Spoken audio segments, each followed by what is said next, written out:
Hi viewers, welcome to the Pariruchi channel. ಇವತ್ತು ಬಸಳೆ ಸೊಪ್ಪಿನ ಪಲಾವ್ ಮಾಡೋಣ ಅಂತ. ಬಸಳೆ ಸೊಪ್ಪಿನ ಪಲಾವ್ ಹೇಗೆ ಮಾಡೋದಂತ ನೋಡೋಣ ಬನ್ನಿ.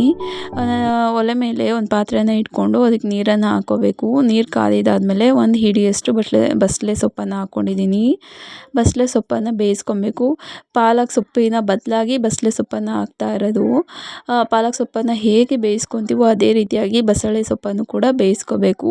ಜಾಸ್ತಿ ಬೇಯಿಸೋದಕ್ಕೆ ಹೋಗಬಾರ್ದು, ಅದರ ಅಂಶ ಎಲ್ಲ ನೀರಿನಲ್ಲೇ ಹೋಗಿಬಿಡುತ್ತೆ. ಹಾಗಾಗಿ ಅದು ಬೆಂದಿದ್ದಾದಮೇಲೆ ಒಂದು ಜಾರಿಗೆ ಹಾಕ್ಕೊಬೇಕಾಗುತ್ತೆ ಬಸಳೆ ಸೊಪ್ಪನ್ನು.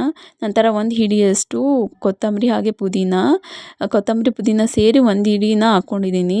ನಂತರ ಒಂದು 5 ಹಸಿರು ಮೆಣಸಿನ್ಕಾಯಿ, ಜಾಸ್ತಿ ಬೇಕಂದರೆ ನೋಡಿ ಹಾಕ್ಕೊಳ್ಳಿ. ಅದನ್ನು ರುಬ್ಬಿ ಎತ್ತಿಟ್ಕೊಬೇಕು. ನೀವು ಬೇಕಂದರೆ ಶುಂಠಿ ಬೆಳ್ಳುಳ್ಳಿನೂ ಕೂಡ ಹಾಕ್ಕೊಳ್ಳಿ, ನಾನಿಲ್ಲಿ ಹಾಕಿಲ್ಲ. ಅದಾಗಿದ್ದಾದಮೇಲೆ ಒಲೆ ಮೇಲೆ ಕುಕ್ಕರ್ನ ಇಟ್ಕೊಂಡು ಅದಕ್ಕೆ ಒಂದು ಸ್ವಲ್ಪ ಎಣ್ಣೆನ ಹಾಕ್ಕೊಬೇಕು. ಎಣ್ಣೆ ಕಾದಿದ್ದಾದಮೇಲೆ ಸಾಸಿವೆನ ಹಾಕ್ಕೊಬೇಕು. ಸಾಸಿವೆ ಚಿಟಪಟ ಅಂದಿದ್ಮೇಲೆ ಅದಕ್ಕೆ ಮಸಾಲೆ ಪದಾರ್ಥನ ಹಾಕ್ಕೊಬೇಕು. ಚಕ್ಕೆ, ಲವಂಗ, ಮೊಗ್ಗು, ಮೆಣಸು ಈ ಥರ ಪದಾರ್ಥನ ಹಾಕ್ಕೊಳ್ಳಿ, ಮಸಾಲೆ ಪದಾರ್ಥನ. ನಂತರ ಅದಕ್ಕೆ ಹೆಚ್ಚಿರುವಂಥ ಒಂದು ಈರುಳ್ಳಿ, ಅದಾಗಿದ್ದಾದಮೇಲೆ ಒಂದು 2 ಟೊಮೆಟೊ ಹೆಚ್ಚಿರೋವಂಥದ್ದು ಸಣ್ಣದಾಗಿ.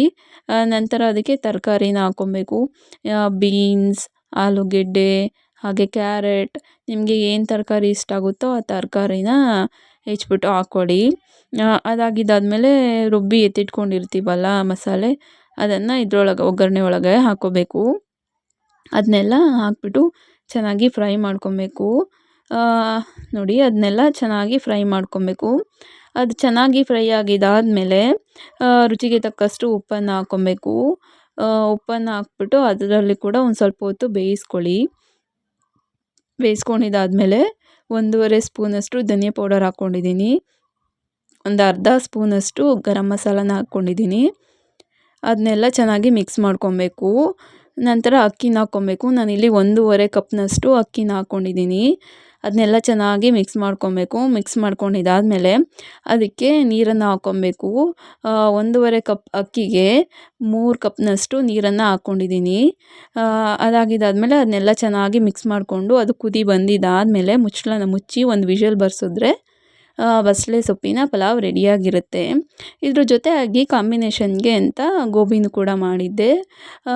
ಹಾಗಾಗಿ ಆ ವಿಡಿಯೋನೂ ಕೂಡ ಇಲ್ಲಿ ಆ್ಯಡ್ ಮಾಡಿದ್ದೀನಿ.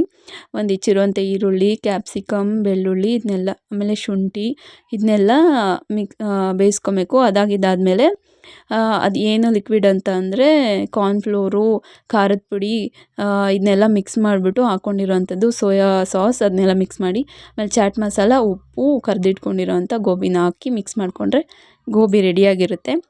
ನಂತರ ಏನು ಪಲಾವ್ ಮಾಡ್ಕೊಂಡಿರ್ತೀವಲ್ಲ ಅದು ಗೋಬಿ ಹಾಗೆ ರಾಯ್ತ ಜೊತೆ ಸರ್ವ್ ಮಾಡಿದ್ರೆ ತುಂಬಾ ಟೇಸ್ಟಿಯಾಗಿ ಇರುತ್ತೆ ಬಸಳೆ ಸೊಪ್ಪಿನ ಪಲಾವ್. ಹೀಗೆ ನಮ್ಮ ಬಸಳೆ ಸೊಪ್ಪಿನ ಪಲಾವ್ ರೆಡಿಯಾಗಿರುತ್ತೆ. ತುಂಬ ಸೂಪರಾಗಿರುತ್ತೆ. ಟ್ರೈ ಮಾಡಿ ನೋಡಿ, ಹಾಗೆ ಸಬ್ಸ್ಕ್ರೈಬ್ ಮಾಡಿ. Thank you.